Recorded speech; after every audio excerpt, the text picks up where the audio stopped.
Anne runs with all her might, fleeing a wild boar, and does not understand how she ended up in this place, and even in the guise of a little girl. The day before, the girl read her favorite story about werewolves until late at night. Anne was so happy for her favorite characters that at some point she accidentally hit her head on the bed. The girl, not understanding how she ended up in the primeval forest, runs in the hope that her life will not end so quickly. Suddenly, a black wolf cub appears from the side, grabs the girl by the clothes, and jumps to the side. Saving a stranger from a wild boar, the wolf cub jumps straight into the dense bushes growing on the sides of the path. The werewolf transforms into human form and tells the girl that his name is Sean.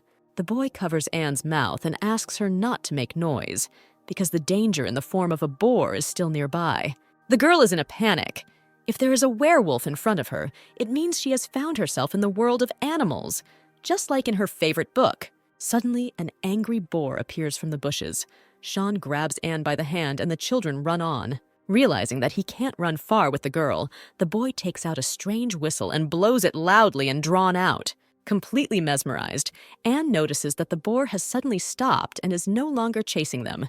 The girl is so happy to be saved that she rushes at Sean, hugs him, and thanks him for saving him, but the boy fearfully asks him not to let go of his hands. Anne doesn't hear her savior's requests.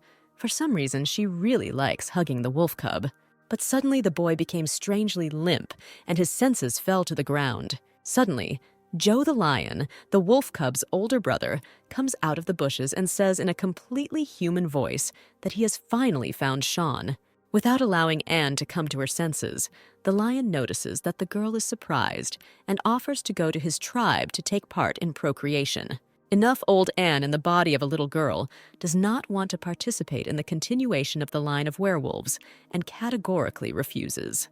Approaching the wolf cub, Joe shakes him, trying to bring him to his senses, but the boy is in no hurry to come to his senses.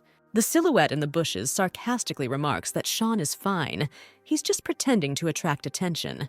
Dan, a young white werewolf lion, slowly emerges from the bushes. Anne cannot contain her emotions. The boy is incredibly handsome, especially since the girl has a strange weakness for blondes. Dan is rude to the girl, and the lion remarks with a laugh that if the boy behaves like this with females, he will remain lonely. The lion cub notices that he doesn't even understand what the girl is talking about. Anne retorts that the boy is too young to understand anything. The children continue to attack each other, and the lion laughs and tries to calm them down. After a couple of minutes, Joe gets tired of this squabble. He lets out a loud roar and orders the children to shut up. The beast tells Anne that most werewolves in the tribe are very friendly and invites the girl to join them, and then no one will hurt her. The lion continues to describe how prosperity, strength, democracy, and civilization reign in the tribe. But Anne asks the lion to stop. She understood everything perfectly. Dan proudly turns away and says to the side that there is no point in groping in front of the girl. If she doesn't want to, then let her stay here. Joe slaps the lion cub on the head and invites Anne to look at the tribe and then decide whether she wants to stay in it or not. Suddenly, the ground disappears from under Anne's feet. Everything around her begins to tremble, and a rumble is heard from afar. The girl asks in fear what it is. Lev says that these are wild rhinoceroses migrating, and Dan remarks that they cannot stay here for long. Dan helps throw Sean onto the lion's back, and the beast invites the girl to climb on him so they can quickly get to the tribe. The girl climbs onto the back of a lion. She does not want to be trampled by rhinoceroses. She decides to go with the werewolves, and if anything happens, she will be able to escape later. Turning to Dan, Anne arrogantly declares that she has no intention of being his friend. After a few minutes of running at high speed, the company stops in front of a nice village. Suddenly, a dagger flies past Joe at high speed. The girl is horrified, thinking that the village has been captured by enemies. On the threshold of one of the huts stands the beautiful Linda, Joe's partner, and reproachfully says that the werewolves have finally returned. Joe, not paying attention to Linda's antics, enthusiastically invites the girl to see who they brought. Seeing Anne, Linda runs up to her and begins to look at her with enthusiasm, saying that the girl is a wonderful little female. Noticing Dan leaving silently, Anne sadly notes that the boy looks very lonely. The reincarnated Joe explains that the lion cub became so unsociable because his parents abandoned him. The girl, not knowing what awaits her, makes up on the fly that she is also an orphan. Her parents abandoned her because they did not have enough food. Anne's words bring Linda to sincere tears. She says that there are no free huts in the village now, and the girl can live with them. Joe gloomily advises the girl not to be sad. They have plenty of food, and his tribe will never abandon their fellow tribesmen. Linda good-naturedly invites Anne to make herself at home. No one will offend her here. The girl, amazed by such a kind attitude, thinks that this place is not so bad. All the children of the werewolf tribe, radiating sincere hospitality, come to meet Anne. The boys look at the girl with interest, noting how tall she is and asking her name. Anne happily basks in the glory. She likes such kind attitude and attention. She decides that this place is simply amazing. Suddenly, a hand with a white flower reaches out to the girl from the side, and a shy voice says that this is especially for her. Anne turns to see adorable twins Kat and Lori, who enthusiastically welcome her to the werewolf tribe. The girls gossip about Sean fainting again and tell the girl that the wolf cub can't stand being touched. The twins ask Anne if she has already seen a white lion cub with a sour expression and advise her to stay away from him because he is not like them. Immediately, other children pick up that white lions are strange and can curse. Anne is confused and thinks that now it's clear why Dan is so lonely. It's all because of superstitions. The children say that they have an elder in their tribe, the kindest and most amazing werewolf, and also just a beauty. The werewolves say that the elder, with the help of fire, taught everyone how to cook delicious food and also taught them how to dry meat, and now they have a lot of food in winter. Anne thinks that the elder is familiar with human customs. Maybe she knows something. We need to meet her. Suddenly, they shout with delight that the elder has come. Anne is impatient to look at the wonderful beauty. Amanda invites the girl to take a walk around the village and says that the territory is divided into 3 sectors. Hunting grounds and logistics are the most important. Most of them belong to the males. In the next sector, they are preparing supplies. Later, the girl will be able to come there and help.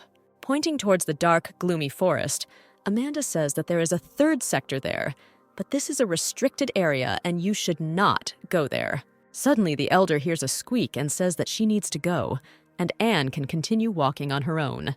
The girl watches the elder go towards the forbidden zone and realizes that all this looks very strange. Anne decides to check on the wolf cub and asks a passing girl if she can tell her where Sean lives. The girl looks at Anne warily and asks if they are the strange stranger whom Joe brought to the tribe. Suddenly, the girl takes out a whip, swings it with all her might, and is clearly about to attack the frightened Anne. Sean, who appeared from the bushes, covers the girl with his body, demanding that Kayla calm down and remove the whip. Kayla angrily says that it was because of Anne that Sean lost consciousness, and she will teach a lesson to anyone who offends the wolf. Anne, out of fear, grabs Sean's hand and tries to justify herself that she did not know about the wolf cub's reaction to touch and did not want such an outcome. Kayla watches in surprise as Anne holds Sean's hand and asks why the boy isn't fainting now. Sean looks at the girl's hand in amazement, and Anne says that for some reason her touch does not have a negative effect on the boy. Kayla jumps up in horror. Since the boy has no reaction, it means he has a very close relationship with the stranger. Sean's girlfriend runs away in tears. Anne breathes a sigh of relief, and the boy asks if she's okay. Deciding that Kayla could have injured the girl with a whip, the wolf cub wants to take her to a healer. Suddenly, on one of the bushes, the girl notices a piece of bloody fabric. Anne tells Sean about her discovery, but the boy replies that pieces of fabric torn off during a fight are normal and nothing to worry about. Anne turns around and thinks with alarm that the fabric seems strangely familiar to her. In the bushes, Dan licks his wounded hand and is relieved that the girl and Sean are finally gone. The lion cub goes to the house. The children around notice that he is wounded, but no one comes close to the boy. Dan recalls with bitterness that from the moment he was born, everyone considered him a monster because of his white hair. The elder of the tribe told his mother that the boy was cursed by God, and the entire tribe was awaiting destruction. To appease God, the boy must be expelled. The lion cub's parents had no choice, and one day they took him to an abandoned cave and left. and the boy clearly understood that he should not have been born at all. Hiding in one of the huts, Dan cries, mutters that he doesn't want to see anyone and hates everyone. But suddenly Anne enters the hut and notices bloodstains on the floor. The girl happily says that she has been looking for Dan for a long time and wants to help him. The girl hands Dan a piece of paper and joyfully says that with the help of a secret recipe and the sheet, she will stop his bleeding. Anne laughingly says that she constantly falls, and her grandmother always stops her bleeding this way. Dan ironically says that according to rumors in the tribe, if a girl touches the blood of a white tiger, she will be cursed. Anne starts laughing and says that she doesn't believe in this nonsense, and she really, really likes the boy himself. Dan can't believe his ears. Since childhood, he's been used to people avoiding him. Anne strokes the boy's hair and can't tear herself away from him. For some reason, werewolves make her want to constantly squeeze them. The children, having learned that Anne helped Dan, decide that she may now be cursed, and they should not approach her. The twins, sitting in the bushes, tell Anne that they still like her, but now they are afraid of being cursed. The girl recalls that the elder was very frightened when she saw how Anne stopped the lion cub's bleeding. The girl decides that if everyone now avoids her, then no one will stop her from looking into the forbidden place. Suddenly, the girl hears a strange rustling behind her and gets very scared. Sean sneaks up and says that she shouldn't be here, but Anne says that only here no one sees her and says that she is cursed. The wolf cub gently says that it is not the girl's fault. Werewolves always think only about themselves and are constantly afraid of something. Anne is surprised. For the first time, she hears so many words at once from Sean. It turns out that he has everything in order with his vocabulary. Suddenly, the girl asks the wolf cub if he is afraid of becoming a loser. Sean indifferently replies that he has no such thoughts.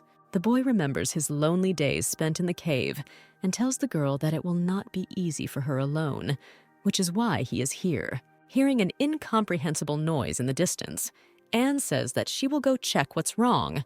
The wolf cub decides to go with her.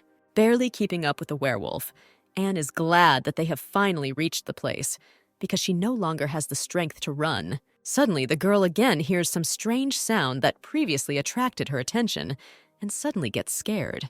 Entering the cave, the children are amazed to see an elder performing some strange ritual over a girl lying on the floor. Noticing the guests, the elder calmly explains that her beloved is sick, and Amanda must return to the real world to take her to the hospital. The elder says that he knows that Anne is also not from this world and invites the girl to go with them. Amanda sees the girl's hesitation and says that she can stay here, but then the chance will be lost because the teleport can only be used once. Suddenly, an excited Dan runs into the cave and asks Anne if she really wants to leave. The girl doesn't understand where the lion cub came from, and Sean says that he's obviously been watching them all this time. Dan responds passionately that he saw the girl going into the forbidden area and was afraid that she might harm the tribe. With ostentatious indifference, the lion cub says that if the girl wants to leave, then let her just leave. He doesn't care about that. Sean sadly says that he won't stop the girl either. She should return home. Amanda laughs and says that Anne can stay. Her two friends clearly don't want to let her go.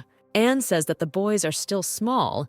When they grow up, they will understand that the golden nest is not as good as their own kennel. The girl grabs Amanda's hand with a strong desire to return home to her real life. The girl flies through time and space and eventually lands on her bed. Anne is happy to be home. She happily hugs her pillow and realizes how much she misses her usual comfort. But without even having time to breathe, the girl is lifted into the air and again twisted into a spatial whirlpool. Anne falls very quickly and hits the ground with all her might. The girl looks at the symbols on the floor in amazement and realizes that this place is very familiar to her. Has she really returned to the primeval forest again? Suddenly, a huge white lion appears next to Anne and calls the girl by name. The lion takes human form, and the mature Dan, with tears in his eyes, says that he had a presentiment of Anne's return. The young man hugs the girl, presses her to him with all his strength, and says that no matter what the girl becomes, he will always recognize her. The young man admits that throughout the 10 years that have passed since the girl's disappearance, he could not forgive himself for letting her go. Lev looks deeply into Anne's eyes and says that this time he will never let her go. Suddenly, the young man kisses the girl passionately, and she realizes in amazement that this is not how she imagined her first kiss. The young man continues to kiss the girl and passionately whispers that Anne should be his. Suddenly, an angry voice is heard from the entrance of the cave, which orders Dan to take his hands off the girl. Turning around, the girl sees a magnificent young brunette who still angrily demands that the lion step aside. The brunette stands between Dan and Anne and shouts that the lion himself does not understand what he has done. Two guys are ready to grapple with each other, figuring out who will own the girl. Anne, sitting on the sidelines, understands that obviously they are not going to ask her opinion here. Suddenly, werewolves enter the cave and shout that the tribe is saved because the messenger of the gods has finally appeared. Anne wonders if everyone really decided that she would save the sick and wounded just because she appeared in the forbidden zone. One of the tribe runs up to the girl. Her whole face is affected by an unknown disease and begs to save her. Old Joe asks Anne to try to take the girl by the hand and say certain words. Anne obediently does everything the werewolf said, and suddenly, a wonderful glow appears around the girl's hands. The sick girl looks at her hands in bewilderment and says that she feels surprisingly well. Anne is amazed that she can actually heal others with just her touch. Suddenly, Joe runs out of the cave with a wild cry and shouts with joy that the tribe is now saved. Sean examines the girl's injured leg and warmly welcomes her back to the tribe. The girl can't take her eyes off the wolf. He has become so handsome over the past 10 years. Dan immediately appears in front of Anne, admits that he acted recklessly with the kiss, and asks if the girl is angry with him. Anne annoyedly replies that she will forgive the guy as an old acquaintance, but convincingly asks him not to do that again. Suddenly, Dan again hugs the girl tightly to himself and asks her to admit that she liked it herself. The guy pulls the girl towards the exit. She giggles stupidly and offers to return to the village and talk about everything there. Coming out of the cave, the girl is amazed to see the gathered werewolves who greet her and shout that she is the messenger of the god of animals.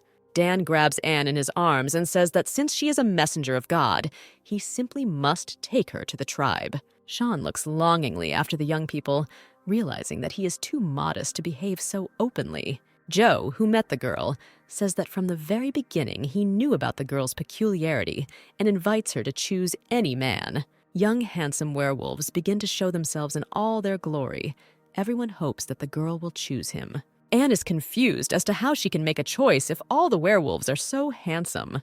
Dan hugs the girl and angrily says that the guys don't have to try. The messenger has already chosen him. One of the handsome men states that a woman cannot have only one partner, so everyone has a chance. Joe laughs and says that Dan has been waiting for Anne for 10 years, and if the girl chooses someone else, it will be unfair. Suddenly, Anne thinks that after returning to the tribe, she never saw Sean.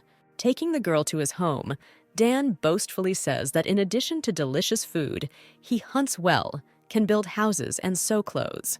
The guy admits that he only needs Anne and he can really make her happy. The girl is embarrassed by Dan's pressure. She is lost and does not know what to answer him. Suddenly, a girl runs into the hut and begs the messenger to help.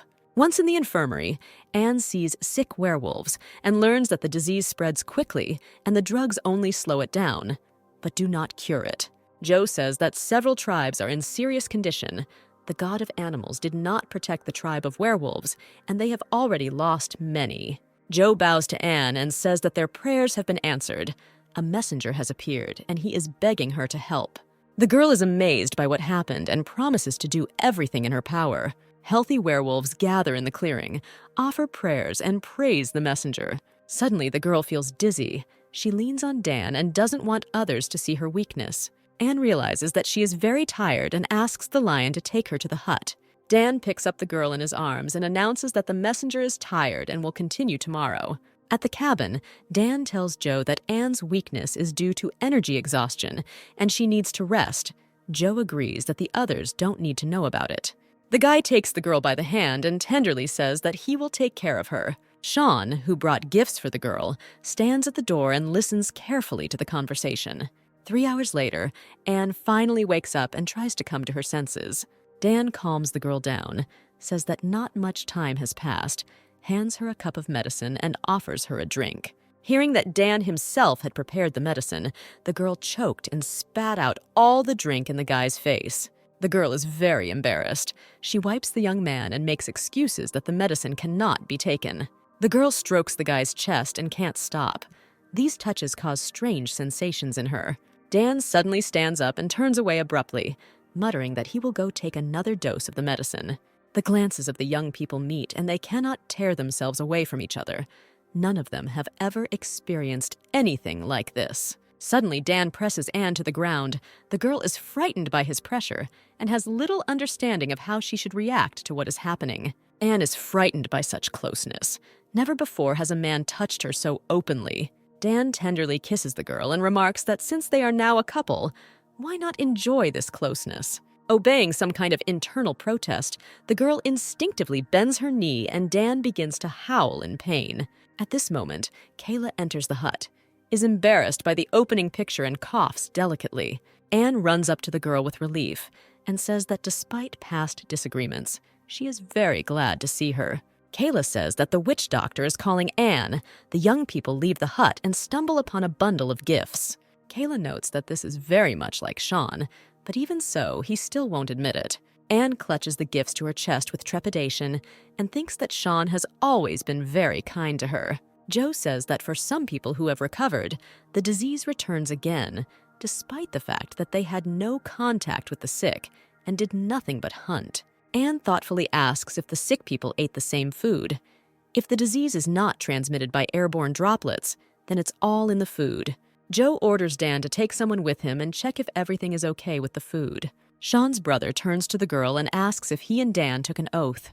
The girl is puzzled, does not understand what we are talking about, and asks what kind of oath this is. Werewolves undergo a fire ritual, receive the blessing of the god of beasts, and enter into an alliance, after which the couple feels each other's emotions and can give birth. Anne laughs sheepishly and says that she is too young to think about marriage. Dan and Sean arrive and report that they found a deer with a strange red rash on its belly. Lev reports that there were many dried red fruits scattered near the stream, which the deer ate. Anne thoughtfully says that if red fruits are the cause of everything, then this epidemic is not a natural disaster. Joe says that perhaps this is a provocation from a neighboring hostile tribe. They need to report this to the elder. Sean volunteers to go first. Anne catches up with the guy and thanks him for leaving a bundle of gifts. The wolf, as expected, denies everything.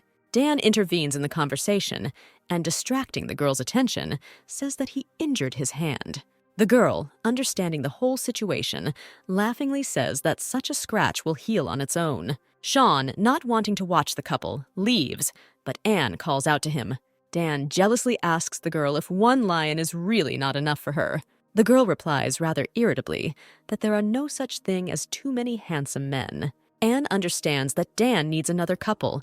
He needs to deal with the epidemic as quickly as possible and look for a way to return home. Dan decisively says that despite the girl's words, he will do everything possible to remain the only one in her heart. The guy seriously tells the girl that he respects her wishes, and if the girl wants to be with someone else, then the lion will not mind.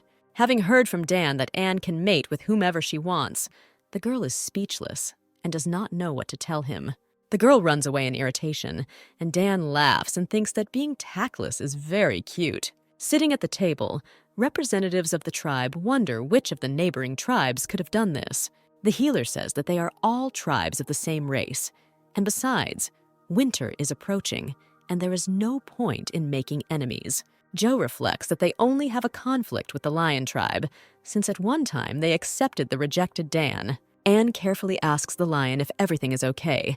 The guy carefreely replies that everything is fine. Dan says that only the four of them, Sean and the patrol squad, know about the berries. Anne reasons that if they can't find anyone, it means someone leaked the information, and in that case they can pull off the empty city trick. The werewolves returning from the hunt look in surprise at the deserted village and do not understand what happened to the tribe.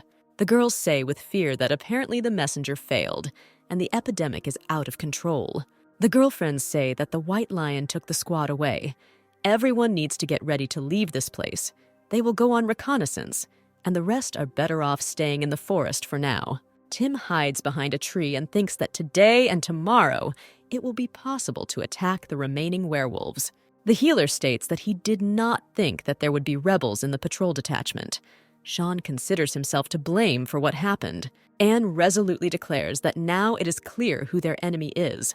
All that remains is to bring them to light. Suddenly, one of the girls grabs Anne, puts a knife to her throat, and demands everyone to move away. Anne asks why the girl is doing this. She replies that Tim is not to blame for anything. She doesn't want to hurt the messenger. She just needs to leave. The guys understand that they can't let the girl go. Otherwise, they will lose everything. The girl screams in tears that she just wants to save Tim and begs him to let her leave. Sean angrily demands that the girl let Anne go, because if it weren't for her, everyone would have died from the disease long ago. The girl retreats to the exit, but at some point Anne trips over a stone and falls, dragging the traitor with her. A powerful roar is heard, and a large black wolf jumps towards the girls. Sean presses the girl to the ground with his paws, but according to the laws of the pack, he cannot punish the female. While falling, Anne hit herself quite hard and was unable to get up for some time, experiencing severe discomfort. Sean runs up to Anne, asks if everything is okay with her. The girl pats the guy on the head and warmly thanks the wolf for saving her. Suddenly, Sean blushes deeply. Anne jumps back in fear, remembering the guy's peculiarity. The guy says that he has learned to control his emotions and no longer faints. Unexpectedly, even for herself, Anne asks if she can touch the guy's ears in this case. The girl strokes the guy with delight, and the wolf thinks that, in fact, only his mate can touch his ears. Pete, the elder brother of the Lion Tribe elder, angrily says that there will be no mercy for the weaklings who fail the task. The elder's son Adam carefully notes that his father asked not to overdo it. Pete states that his little brother is too cautious and only became like that because he let Dan go. Young men from the Lion Tribe threaten the captured werewolves, promising that their death will not be easy. Adam grinningly tells Tim that he is here specifically to deal with him. Suddenly, Adam accidentally touches the rope with his foot. The trap opens, and Tim manages to escape. The son of the elder of the Lion Tribe finds himself trapped and ridiculed by his enemies. Anne and Dan walk through the forest, heading to the place of punishment for traitors. The werewolves who meet the messenger say that the traitor poisoned his brothers and deserves death. Suddenly, the girl notices a red rash on Adam's body. The guy also became infected with the disease that their tribe infected the werewolves with. The girl wants to help treat her enemies, but the healer asks Anne to take care of Dan because the matter concerns his former tribe. The girl takes the lion away from his former tribesmen and offers to examine the other prisoners. Examining the rest of the prisoners, the girl notices that they all have the same strange rash. Anne sadly realizes that the Lion Tribe deliberately spread its epidemic to other tribes in order to seize other people's resources. Dan extends his hand and invites the girl to return back to the village. The lion, watching from behind the trees, understands that if the epidemic is true, then his father can still be saved. At night, a lion hangs over a sleeping girl and is about to kidnap her. Anne deftly throws a trap on the lion and asks him not to make any noise, otherwise all the werewolves will come running. Adam appears in front of the girl in human form and demands to let him go. Anne ironically notices that she has caught another little lion and asks why the young man wanted to kidnap her. Adam self-confidently declares that they can do anything to him, but he will not betray his tribe. Anne runs her hand over the young man's lips and says that there are many ways to make a lion talk. Suddenly, the girl starts kissing Adam's neck. The guy, very embarrassed, shouts for her to stop. Suddenly, Dan enters the hut and asks in bewilderment what the girl is doing. Anne puts on an innocent face and states that she is only interrogating the enemy. Dan says he doesn't mind, but for games like this, it's worth finding someone not as small and useless as Adam. The young man angrily says that he has an important mission.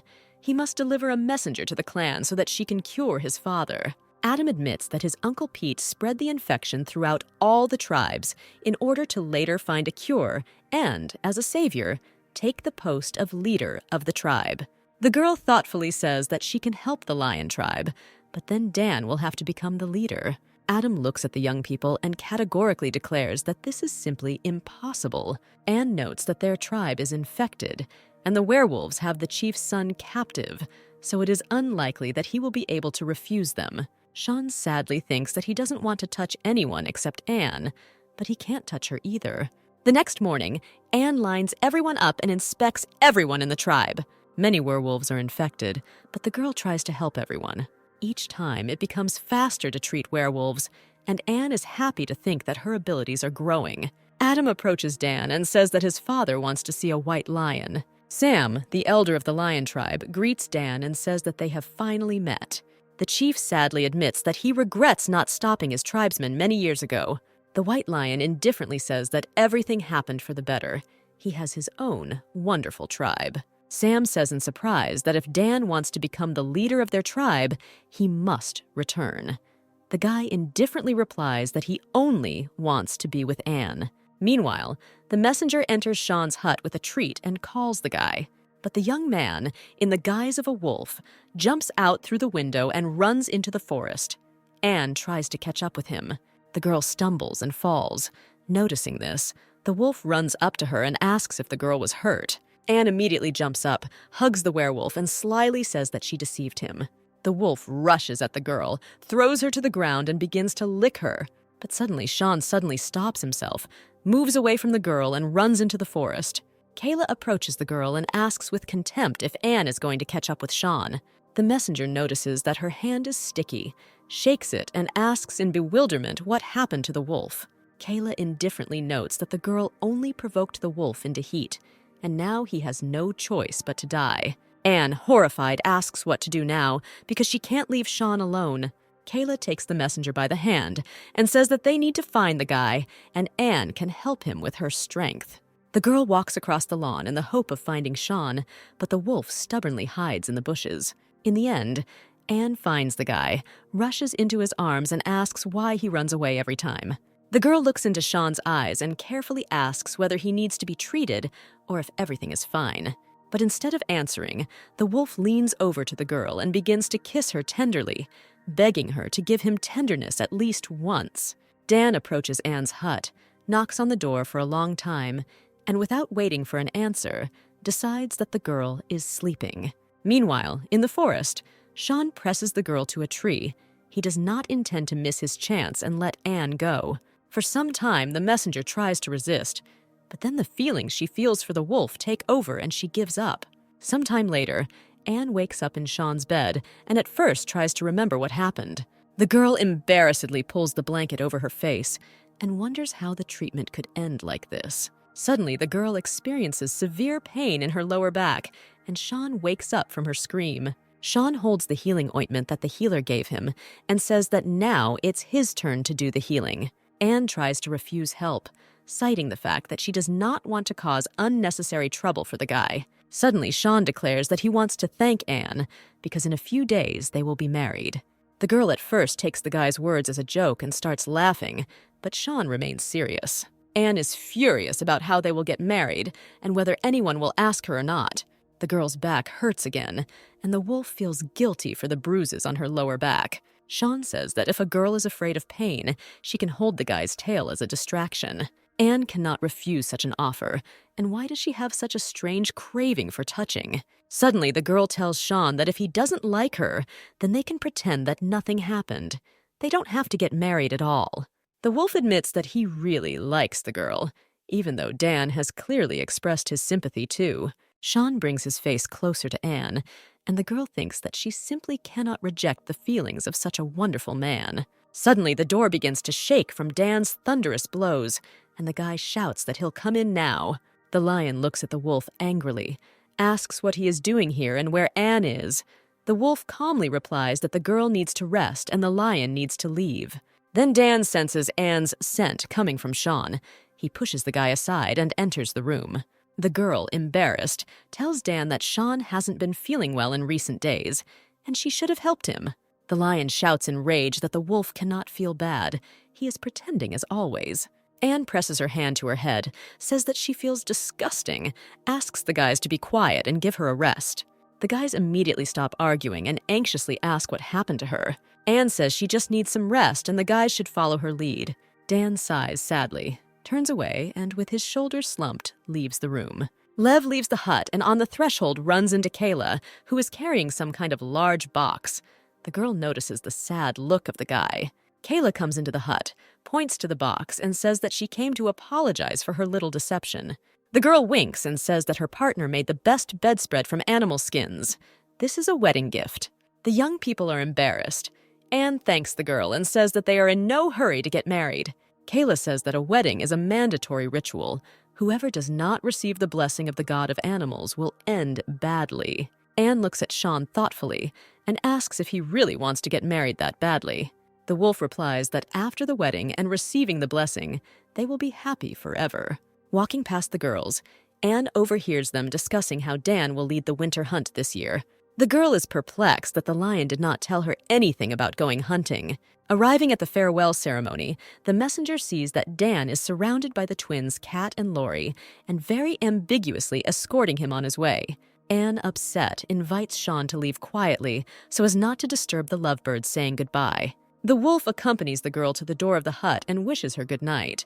The girl tenderly says goodbye in return. Suddenly, Anne hears a wild crash and watches in horror as her hut collapses to the ground. Hidden in the bushes, Kayla excitedly tells her partner that she has amazing demolition skills and hopes Sean doesn't miss the opportunity. Having brought the messenger to him, the wolf says that tomorrow he will find someone who will build a new house for the girl. Seeing that the guy is leaving, Anne fearfully asks where he is. Sean proudly replies that he will guard her outside. The girl says that it is very cold today, and she will be scared to sleep alone. Suddenly, Anne, like a little girl, admits that she wants to sleep cuddled with a ponytail. Sometime later, the girl realizes that she is unlikely to be able to sleep next to Sean. Hand in hand, Sean and Anne listen to the words of the wedding ceremony performed by the tribe's medicine man. The healer says that from now on, the couple will be together both in this life and in the next. Only the male can change his mind. According to the ritual, young people need to feed each other in order to share joy and sadness. After a while, the healer solemnly congratulates Anne and Sean and says that now, with the blessing of the god of animals, they have become a couple. Joe and Linda stand nearby and, with tears in their eyes, remember their wedding ceremony. Suddenly, Anne says that she seems to feel Sean's emotions. The guy replies that he also feels how happy the girl is. The girl gently takes her partner's arm and asks him to carry her home because she is tired. Joe says that as soon as Dan finds out about the ceremony, he will cry his eyes out. Linda notices that Anne and Sean are surprisingly suitable for each other. Dan had been watching the ceremony all this time.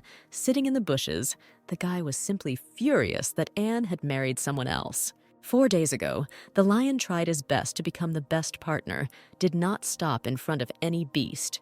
The guy wanted to bring home as much fur and food as possible so that Anne would finally forget about Sean, but she didn't wait for him. Anne is going to go check if the werewolves wounded by the beast have stopped bleeding. Dan and Sean simultaneously hand the tired girl handkerchiefs and offer to wipe off her sweat. The girl feels guilty before the lion, so she gratefully takes the handkerchief from him. Dan does not give up hope that his beloved girl will return to him. Anne turns to Sean, hands him the lion scarf, and asks him to help him clean up. Wandering through the forest, the girl collects fruit to help the tribe prepare supplies for the winter. Suddenly, Dan calls out to the girl, points to a huge pile of apples, and says that he collected them for her. Anne points to the huge pile of apples and says that her husband has already taken care of it. Dan is frustrated. No matter what he does, Sean is always several steps ahead of him. Sean is dragged away by his fellow tribesmen. He warns his wife that his name is from the group of hunters, but he will return soon. Hearing that the wolf has left, Dan decides to take the chance for Anne to finally notice him. Lev approaches the girl and asks if she needs anything for work. He has everything, but Anne replies that she has enough hands. Leaving the cave, the guy cries bitterly. He was once again rejected, but he still will not give up his attempts. Anne walks through the forest, sniffing the smells of herbs, and doesn't know if she can find what she needs based on such a faint aroma. Suddenly, in the bushes, the girl hears strange sounds and sees Kayla and her partner kissing passionately. The girl is embarrassed and surprised. It is the first time she sees two girls kissing. In the evening, Anne lies in Sean's arms, but her mind keeps returning to what she saw in the forest. Suddenly, there is a knock on the door, and the girl irritably decides to open the door herself. The messenger goes out onto the porch and sees that Dan has arrived. In the linen light, he is simply beautiful. The girl shouts to Sean that Kylie has come and they will chat a little on the street. The wolf is a little puzzled. Before, Kylie had no habit of visiting at such a time. Suddenly, the lion presses the girl against the wall of the house and desperately asks why she didn't choose him, why he's not so good. Without waiting for an answer from Anne, Dan leans over and passionately kisses the messenger. For some reason, the girl does not resist. Sean goes out onto the porch and notices with hostility that a white lion is standing there. The guys begin to pull the girl towards each other. Each is sure that Anne will be better with him. Dan desperately asks the girl if she really doesn't need him, and Sean remarks that it's late and everyone should go to bed. The messenger turns to Dan and says that it's really late and he should go home. Tomorrow they can discuss everything. The wolf tells the girl that she is not to blame for anything, and she has the right to choose other men. In the morning, Anne goes into the forest in the hope of meeting Dan and talking to him. Eagles are circling in the sky and discussing that they have finally found the one they need. One of the birds swoops down and grabs Anne. The lion screams in rage for the Eagle clan to release the messenger. Sean is training.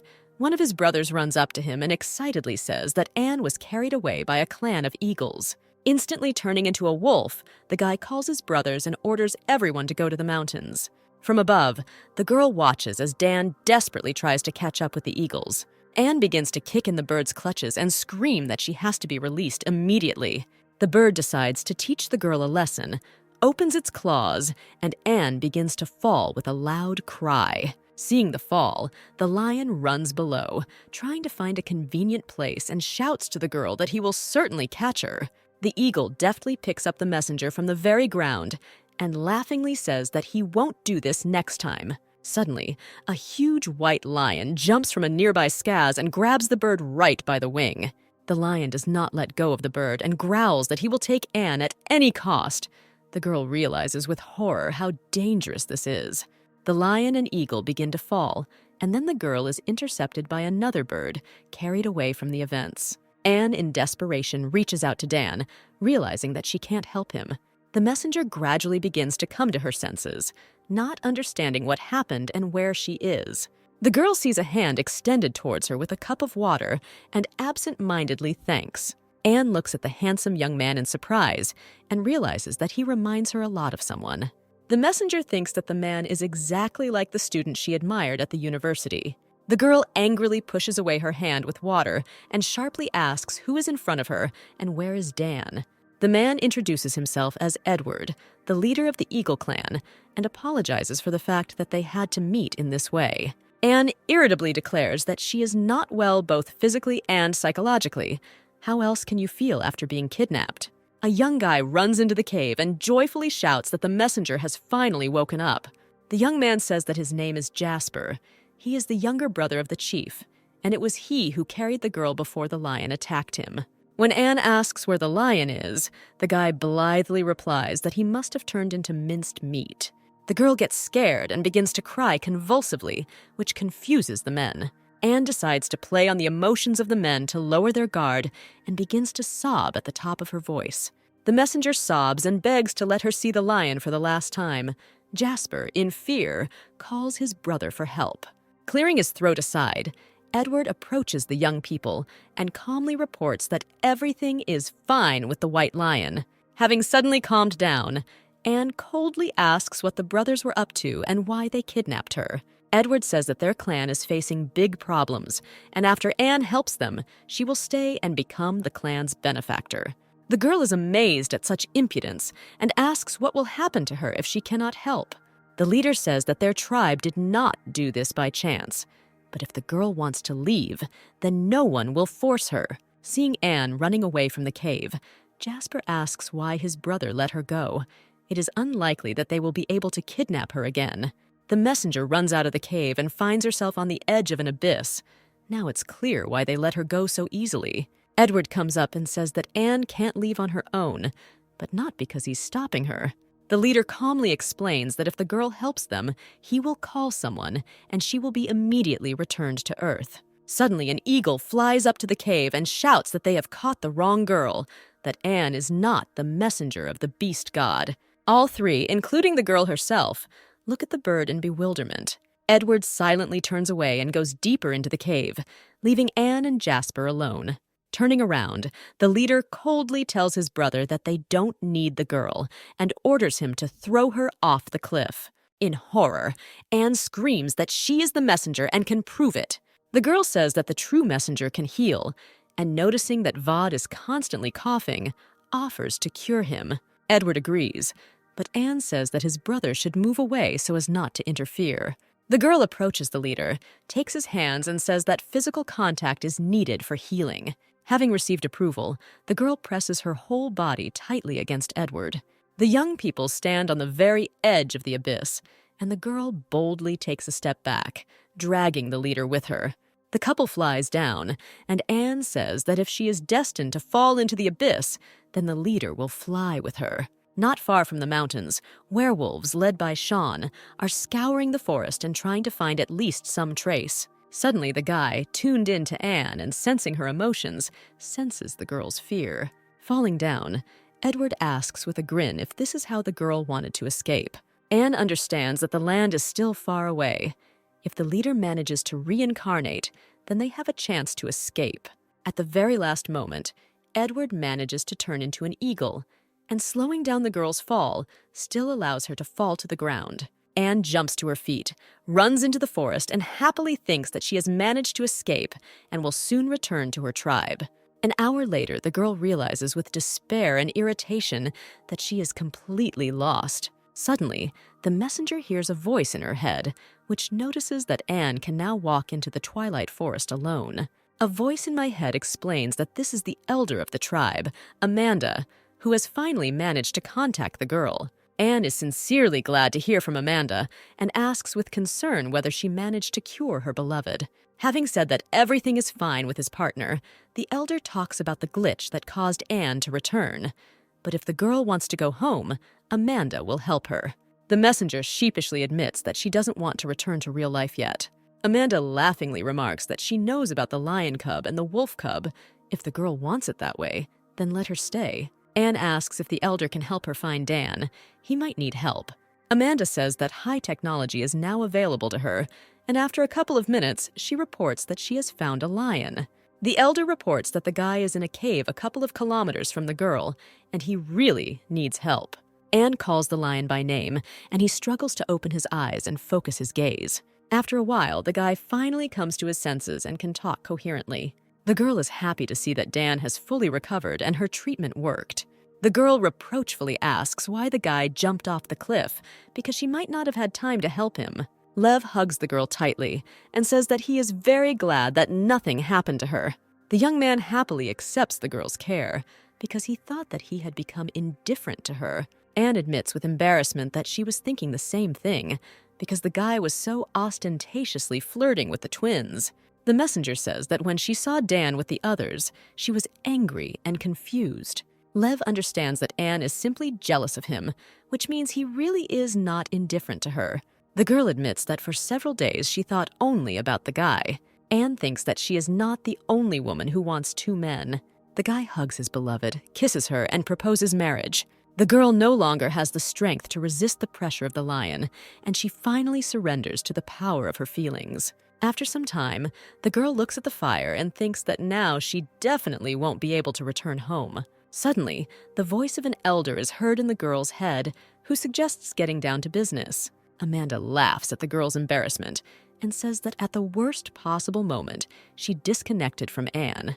After discussing the situation with Amanda, Dan angrily says that he will not let the eagles who kidnapped Anne get away so easily. Suddenly, the elder says that the lion should not rush to conclusions. Maybe it will really be better if the messenger helps them. Amanda, with embarrassment, reveals that she once stole a magic scheme from the eagle tribe, and now is the time to return the favor. A little taken aback by the elder's confession, Anne and Dan think that there might be some point in helping.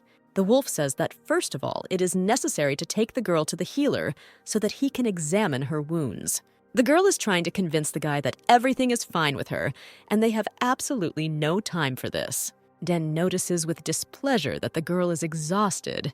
When they return to the tribe, he will fix it. Anne says with a grin that even though the guy called her skinny, she is happy, and that definitely shouldn't change. Amanda is already somewhat tired of listening to the saccharine romantic confessions of the wolf. It's time to get down to business. Suddenly, Dan, who does not hear the elder's voice, invites the girl to swim.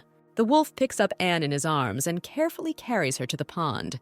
The elder and her beloved look at the young people with tenderness. Once upon a time, they were the same. At this time, Sean is overwhelmed with anxiety and desperately asks out loud where Anne is. Edward coughs strainedly in his cave and thinks that he still won't give up and will get to the messenger. Dan doesn't let go of the girl's embrace for a second, and at some point Anne can't stand it and says that it's time for them to get out of the water. Seeing that the girl is angry, the lion uses a forbidden technique and invites her to touch his ears. After some time, the happy couple walks through the forest, heading towards the tribe's village. Suddenly, Anne notices beautiful red berries, but the lion warns that they are poisonous. The girl really wants to take a closer look at the berries. The guy agrees to pick them, but on the condition that she does not eat them. Suddenly, a black wolf jumps out of the bushes and calls the girl by name. Turning sharply, Anne happily recognizes Sean and runs towards him. The guy transforms, examines the girl from all sides, and asks if everything is okay with her. The guy anxiously says that one way or another, the girl needs to see a healer. The lion coming up from behind says that this is not at all necessary because he has already taken care of Anne. Deciding to play all his cards, Dan smugly says that Anne has agreed to marry him upon returning to the village. Sean lovingly hugs the girl and says that his only desire is for Anne to be safe and happy. Dan, stung by the lack of attention to himself, stands between the young people and says that he knows about Sean's plans. Anne clutches her head in despair and invites the guys to return to this conversation a little later. Suddenly, the girl notices mushrooms in the grass and happily gets ready to pick them for dinner.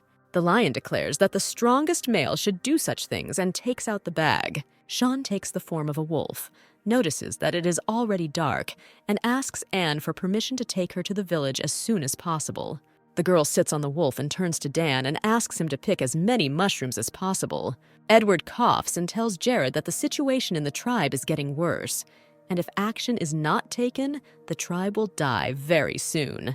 Jared looks with horror at how his brother's body has changed and says that a normal tribe cannot just leave him in trouble like the werewolves did. Edward confidently says that the werewolves will help because the tribe of eagles is irreplaceable for everyone. The eagles circle over the werewolf village and discuss the safest way for them to get to Anne. The girl is tossing and turning in bed and can't sleep, and Jared is spying on her through the window. The girl hears some noise on the street and quietly asks who is there. The curtain moves aside and Edward appears in front of the girl in all his glory. Without allowing the girl to utter a word, the leader covers her mouth with his hand and says that if she does not scream, he will remove his hand. Edward feels some discomfort coming from Anne and wonders if everything is okay with the girl. The girl irritably remarks that sneaking into a room in the middle of the night is not the most appropriate behavior for a leader. Edward says that his tribe really needs help and asks the messenger to immediately go with him. The girl laughingly asks how Edward is going to pick her up if werewolves are guarding outside. The leader anxiously asks if the werewolves are holding her by force. Besides, he did not come alone and they will be able to help the girl. Sean knocks on the door of the hut. Anne does not open it, and the wolf decides that the girl is already asleep. Dan appears and begins to accuse Sean of secretly sneaking into the girl and not allowing her to rest. Hearing the altercation of werewolves outside the door, Edward covers Anne's mouth with his hand and says that he is aware that the girl is not from this world. Jasper watches the guys squabble and doesn't understand how these two can coexist side by side. Deciding to distract the werewolves, the young man throws a stone into the bushes. The guys turn around at the sound. Smelling a familiar scent, the lion says with a grin that it must be the white-haired hen that caused them problems. Unable to bear such insolence, Jasper jumps out of the bushes and proudly declares that he is from the noble clan of the Golden Eagle. The werewolves hover over the boy and menacingly ask how he dared to sneak into their village. Meanwhile, in the hut, Anne says that everyone in the tribe knows that she is not from this world, so there is no point in threatening to expose her. Suddenly, Edward hugs the girl and whispers that he can bring her home at any time, without asking whether she wants it or not. The girl thinks for a few minutes and says that she can help the Eagle tribe, but there must be some benefit for her too. The chief says that being in their tribe is already quite a big advantage. The chief invites Anne to be a messenger to the spring fair, who will be under the tutelage of the 4 clans and will divide the profits among the tribes. The messenger agrees and says that she needs to find a reason for her absence and somehow explain the appearance of eagles in the village. Edward is not a supporter of unnecessary lies and invites the girl to tell it like it is. Dan knocks insistently on the door and asks if Anne is okay. The girl opens the door and assures the guy that everything is fine with her. Dan does not leave. He smelled a foreign smell and asks the messenger who else is in the hut. The girl says that Edward felt bad at night. Jasper got scared and came to her for help, and the girl had already managed to make a profitable deal. The lion tries his best to control himself and politely greets the chief of the Eagle clan. A moment later, the guy yells that this impudent eagle has already kidnapped Anne, and now he dared to break into her house and ask for help. The girl tries to calm Dan down, saying that if he does something to the leader, it will be more difficult for her to treat him. Lev takes everything personally and says that they just confessed their feelings to each other, and the girl already has a new admirer. Edward looks at the couple with affection and notices that the messenger's partner is very jealous. But this is not a quality that a good man should have. Anne is tired of dealing with men and tells Edward that she agrees with his words. But now he has no place in her hut. The messenger tells the leader to get ready and leave, otherwise tomorrow he may no longer see his brother. Edward calmly expresses his hope that the girl will honor their agreement. Having reincarnated and preparing to fly away, the leader finally advises the girl to change her partner. Dan explodes with rage, but Anne calms him down and tells him not to pay attention. Many eagles circle in the sky above the rocks and create a bizarre pattern. Approaching the rocks, Anne looks at the sky in fascination and asks her companions what it means. Dan looks thoughtfully into the sky and says that this is a welcoming ceremony from the Eagle tribe.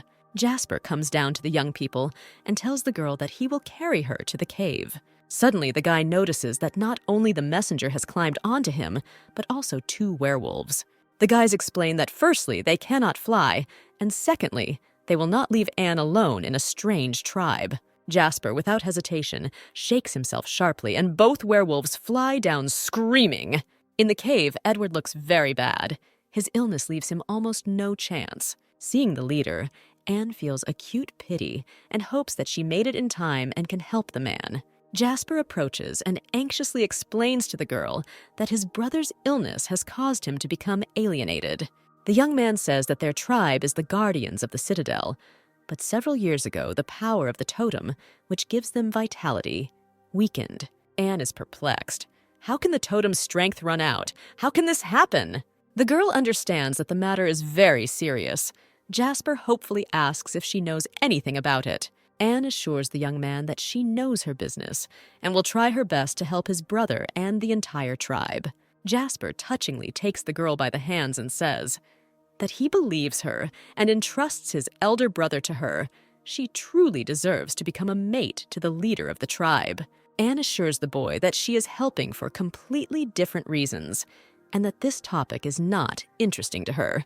Deciding not to waste time, Jasper says that if his brother is not interested in the girl, then he will gladly offer himself to her. Anne pushes the guy off the cliff with a powerful jerk and screams at him not to interfere with her treatment. The girl shows Edward a drawing on a rock and says that he needs to sit in the same position. Anne says that after the leader takes the desired position, he needs to say certain words 3 times. Edward says that he doesn't quite understand the drawing. Could the girl herself show you how to do it correctly? Anne, not suspecting a catch, takes the desired pose and says that there is nothing complicated about it. Seeing the expression on Edward's face, the girl realizes that he is simply mocking her. The leader, laughing, asks for forgiveness for his little deception and seriously asks what he should do next. Anne says that this pose and words will help the man relax his muscles, and then she will begin to heal. The girl explains that she will try to act as a totem that can stop the alienation, and the leader needs to try to suppress this in himself. Suddenly, Edward is overcome by another coughing fit, which seems much stronger than the previous ones. The messenger explains that this is how it should be, which means the healing process is starting. After some time, the cave is illuminated with golden light and stunningly beautiful wings appear behind Edward's back. The girl watches with delight the metamorphoses taking place and happily realizes that she has succeeded. Edward is relieved to realize that he feels much better and thanks the messenger from the bottom of his heart. Suddenly, the leader hugs Anne with his wings and pulls her towards him, smilingly saying that his wings are beyond his control. The girl examines and feels the wings with interest, and suddenly a feather remains in her hands.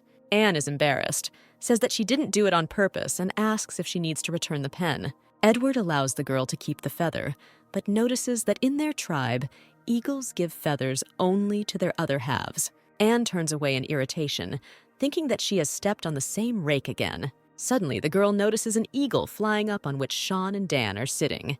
The guys go into the cave, and the wolf warily invites the girl to return home. Suddenly, Edward falls to his knees, begins to cough forcefully, and his wings disappear. The messenger runs up to the man in fear, does not understand what happened to his wings, and asks how he is feeling. The leader presses himself to Anne's feet and quietly says that these are all the consequences of alienation, and he has not yet fully recovered. The girl decisively declares to her partners that they cannot return now. The Eagles tribe needs help, and she must cure them.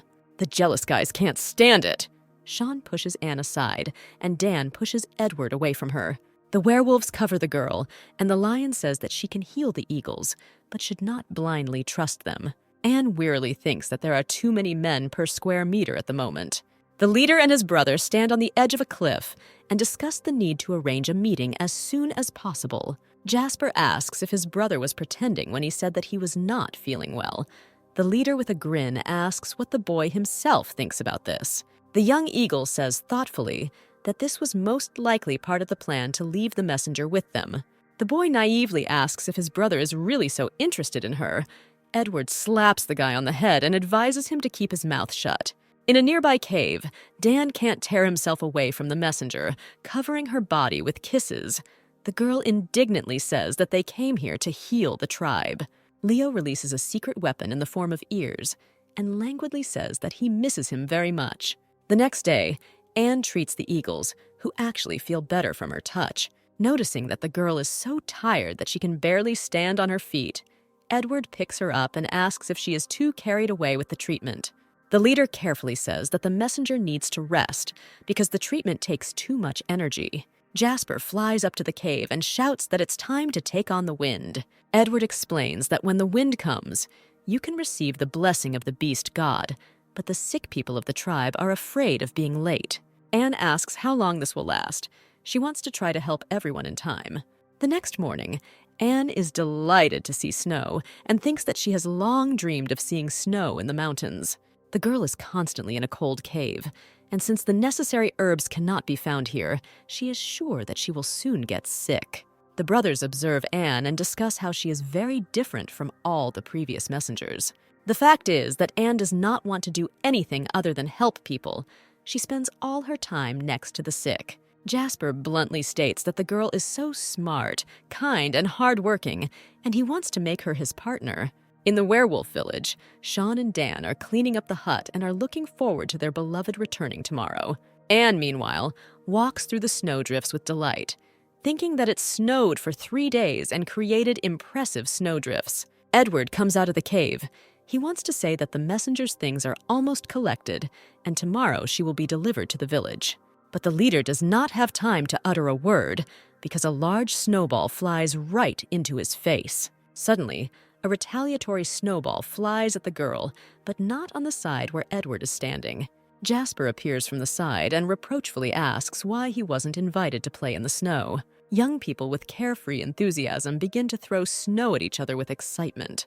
Edward, watching from the sidelines, thinks that sometimes it's not bad to feel like little children again. After a while, Edward notices that the girl's hands are frozen, but she shrugs it off and pulls the leader to play with them. Suddenly, Jasper calls Anne and points to a high mountain from which a huge layer of snow begins to melt. Edward grabs the girl in his arms and says that she needs to fly away as soon as possible because there is an avalanche. The reborn Jasper says with embarrassment that he forgot that avalanches were happening in the mountains at this time. The village of the werewolf tribe was completely buried under the snow. Dan is outraged that the Eagle clan did not warn the other clans about the avalanche. Lev fears that the Eagles want to use the situation to keep Anne, but he will not allow this. The guys appear in the cave.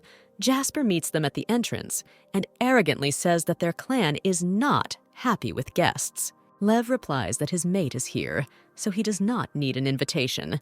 Sean politely asks for forgiveness for the intrusion. The wolf notices the girl and affectionately says that he missed her very much, and he also brought pillows and spices. The girl hugs her partners, and from the outside it looks very harmonious. Jasper angrily asks Edward why he doesn't throw out the intruders. The leader's younger brother declares that these werewolves disgust him.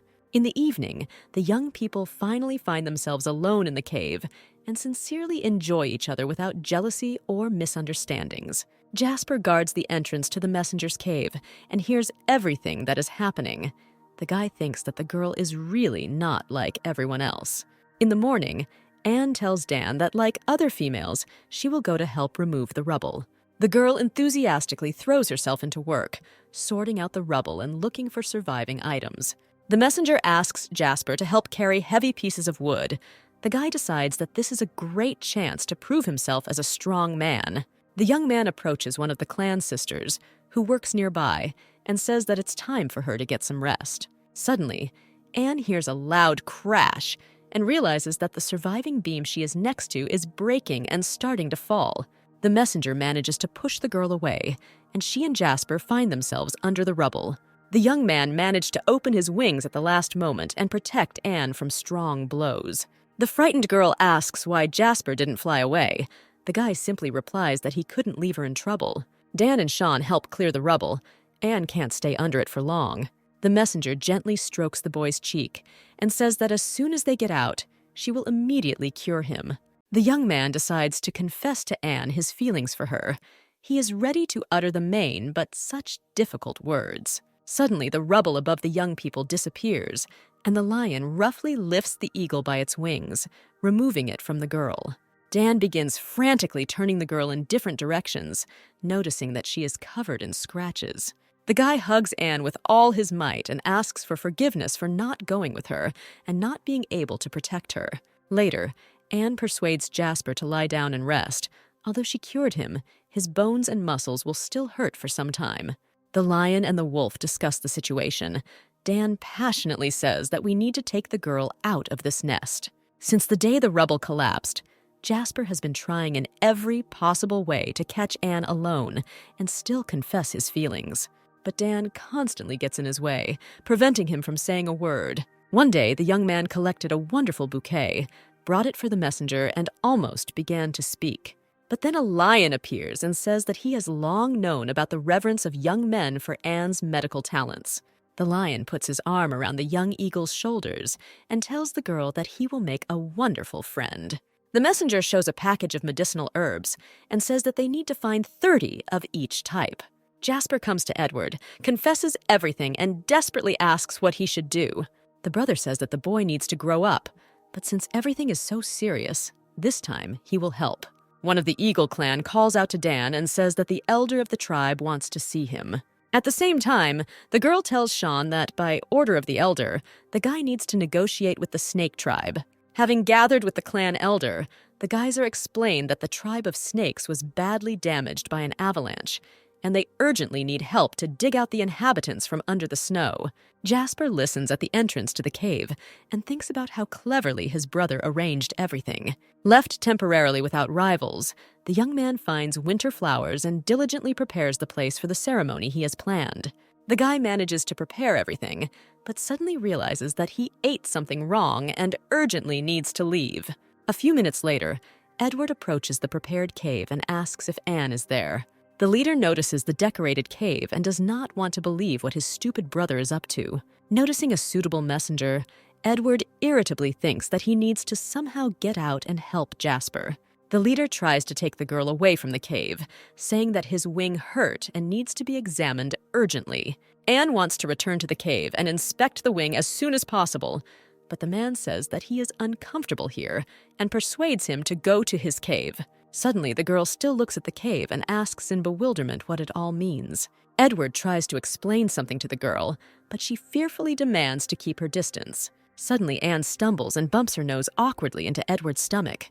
The man notices dirt on the girl's cheek, reaches out and gently wipes her cheek. Obeying some incomprehensible impulses, Edward approaches Anne with the clear intention of kissing the girl. Then Jasper appears from the bushes, and with a mixture of horror and bewilderment, asks what is happening here. Anne doesn't understand why she has to make excuses, but still declares that nothing happened here. The guy just didn't understand everything correctly. At this moment, the messenger, as if by the law of meanness, stumbles and begins to fall again. The girl flies straight at Edward, and together they begin to fall into the bushes. In some incomprehensible way, the girl lands on the man and their lips meet in an unexpected kiss. Realizing the absurdity of the situation, Anne tries to explain that Jasper misunderstood everything. There is nothing between her and Edward, and if the guy doesn't believe her, he can ask his brother. The girl turns to the leader, but for some reason he remains thoughtfully silent and blushes. Suddenly, Anne turns to the young man and asks what difference does it make to him, even if there is something between her and his brother. Jasper, with tears in his eyes, says that he really likes Anne, and he never expected his older brother to beat him to it. The girl looks at the guy in bewilderment and confusion. He did not consider him as a man at all. Suddenly, Jasper takes Anne's hands and declares that he is not at all jealous and is ready to be responsible for his brother. The messenger looks at the young man in shock and refuses to believe what she hears. Sean and Dan appear from behind the bushes and suspiciously ask what the young people are doing here. Those who appeared from the Eagle clan realized with horror that what had just happened was nothing less than the beginning of chaos. The messenger is tired of such a stupid situation, waves her hands irritably, and says that everyone understands everything wrong. Jasper takes on a mysterious look and tells Anne that they know everything. The leader's younger brother recalls that when he was sick, the girl constantly brought him fruit. The young man also saw how the messenger secretly took his feathers, and in their clan, this indicates only one thing. Anne explains that according to rumors, the feathers of mountain eagles have a healing effect, and the girl collected them for experiments. Jasper, in despair, reaches out to Anne and says that the girl confessed in a dream that she liked the young man. The messenger tries to explain that she didn't dream about the guy at all, and if she muttered something in her sleep, then in any case it doesn't mean anything. Anne firmly states that she views Jasper as a little brother, and there is nothing more to discuss. Dan tells the girl that she shouldn't let the little eagle chase her. Anne assures the lion that he has no reason to be jealous and kisses him convincingly. Jasper finds no place for himself. He thinks that after everything that happened, he likes Anne even more than before. After much thought, the young man comes to the conclusion that he needs to be more persistent. The next day, the girls are sorting out medicinal herbs, and one of the sisters asks Anne to help her get a pot from the top shelf of the shelf. The messenger is happy to help and begins to climb up. Suddenly, the girl's fingers slip off the shelf, and she realizes that the heavy rack is about to crush her. Suddenly, the shelves stop, and the girl herself is picked up by Edward's strong hand. The leader gently asks Anne if she is hurt. The girl, touched by the concern, replies that everything is fine. The sister of the Eagle clan observes the piquant situation and decides that it is better for her to leave. Anne notices the girl's escape and desperately asks her not to leave. Edward continues to hold the messenger and playfully asks if the girl should at least thank him. Anne breaks free from the leader's hands and confidently goes to the caves, but Edward says that they need to go the other way. Having collected a full basket of plants necessary for treatment, the messenger realizes that it will be too heavy for her to carry it alone. Suddenly, Jasper appears behind the girl and says that he will be happy to help her.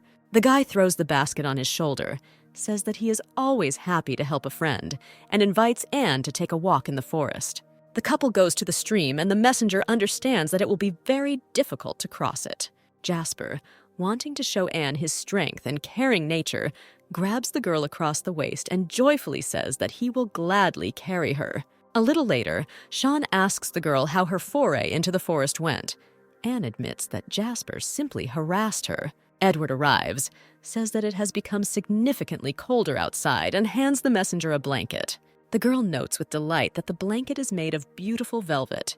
The leader says that such blankets warm better than all others, and this speaks of the sincerity of the giver. Sean thanks the Eagle Tribe chief and says it's time for him and Anne to go. Jasper looks into the messenger's cave and says that because of the snowfall, everyone has been sitting at home for 3 days, and he brought the girl fresh fruit. The girl gratefully accepts the apples, and looking at the half-naked young man, asks if he is cold. Jasper assures that he doesn't feel the cold, and Anne says that it's time for him to go home and they'll talk next time. Noticing that Sean is trying not to show his jealousy, the girl tenderly kisses the guy and assures him that she only needs him. The wolf sadly notices that lately the girl has not been paying him any attention. A day later, one of the sisters looks into the cave and says that the snow has stopped. One couple has decided to arrange a wedding ceremony and invites Anne. The girls go out into the stone circle. Everyone greets the messenger, and the sister asks her to wait a little. Suddenly, Edward lands in front of the girl in beautiful clothes and with gorgeous flowers in his hands and declares 100 Anne their faith and blessing. The man kneels before the messenger and asks her to accept the flowers, but Anne senses something is wrong and refuses. Edward calmly again invites the messenger to accept the bouquet and give it to the priest for sacrifice. Jasper appears behind Anne, also unusually dressed and preparing to play the role of a priest. Having received the flowers, the young man suddenly begins to transform and stunning wings appear behind his back. Edward is proud to note that his brother has finally grown up. He has worked long and hard to achieve what he wants. Anne is surprised to note that the brothers are descendants of the leader, and do they really need to fight for something? Jasper, who appears behind him, angrily announces that he received the rank of priest in a fair clan battle and turns around and walks away. Edward explains that in the clan of Eagles, power is not inherited, and the girl's words offended Jasper somewhat. All night, Anne turns from side to side and cannot fall asleep. She decides that in the morning she will definitely find Jasper and apologize to him. 3 days later, the girl sits eating apples and thinks that the chief's younger brother is just an obnoxious child, hiding and depriving her of the opportunity to apologize. Half an hour later, Edward finds a completely insane Anne and does not understand what happened. Realizing that the girl has eaten too much intoxicating fruit, the man decides to take her to the cave. The girl shamelessly pesters the leader. He tries to explain that the messenger is drunk, but everything is in vain. Deciding to take advantage of the opportunity, Edward asks Anne what she thinks about Jasper. The drunk girl aggressively declares that the boy is just a fool who likes to tease werewolves. Anne waves her arms belligerently and declares that if it weren't for the boy's pretty face, she would have defeated him long ago.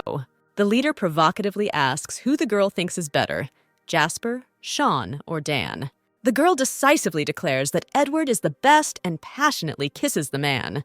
The leader understands that Anne has absolutely no idea what she is doing and is trying in every possible way to dodge. The messenger begins to look at and touch the man's body, which delights her. The girl decisively says that she likes the man so much that she will take him whether he wants it or not. Responding to another passionate kiss, the man realizes that he no longer has the strength to resist.